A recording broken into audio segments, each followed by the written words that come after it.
Hello' everyone, কি খবৰ আপোনালোকৰ? নিশ্চয় ভালে। আৰু আজি মই কাবুলী বুটৰ ঘুগুনি বনাম। বইল কৰি লৈছোঁ, এয়া আদা নহৰু পেষ্ট কৰি লৈছোঁ, বিলাহী এটা কাটি লৈছোঁ আৰু পিঁয়াজ জলকীয়া। এয়া মই তেলত পিঁয়াজ জলকীয়া দি সেইখিনি ধুনীয়াকৈ মই অকণমান ভাজি ল'ম। আৰু ইয়াতে মই আদা নহৰু বটি থোৱা পেষ্টখিনি দি লৈছোঁ। দি এইখিনিও মই ধুনীয়াকৈ অকণমান ফ্ৰাই কৰি ল'ম। তাৰপিছত কাটি থোৱা বিলাহীটো দি এইখিনিও ধুনীয়াকৈ লৰাই ল'ম, অকণমান ভাজি ল'ম। আৰু ইয়াতে মই সোৱাদ অনুযায়ী নিমখ দি লৈছোঁ আৰু হালধি গুড়ি, জিৰা গুড়ি এইখিনি দি ধুনীয়াকৈ মই ভাজি লৈছোঁ। আৰু ইয়াতে মই অকণমান পানী দিছোঁ, কাৰণ মছলাখিনি জ্বলি যাব আৰু টেষ্টটো বেয়া হ'ব খাবলৈ, সেইটো কাৰণে।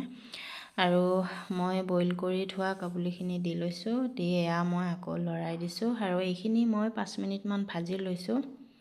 এয়া মই 5 মিনিটমান ভাজি লৈ ইয়াতে মই এতিয়া গৰম পানী যোগ কৰিম প্ৰয়োজন অনুসৰি। আৰু এয়া মই ধুনীয়াকৈ গৰম পানী দি লৈছোঁ আৰু এইখিনি মই ধুনীয়াকৈ উতলিব দিম। এইখিনি মই প্ৰায় 5 মিনিটমান উতলিব দিছোঁ। দিয়াৰ পিছত এয়া মোৰ প্ৰায় হৈয়ে গ'ল। এতিয়া মই গেছটো অফ কৰি দিলোঁ আৰু এয়া মই উলিয়াই ল'লোঁ। কেনেকুৱা হৈছে নিশ্চয় জনাব। আজিলৈ আহিছোঁ, বাই বাই।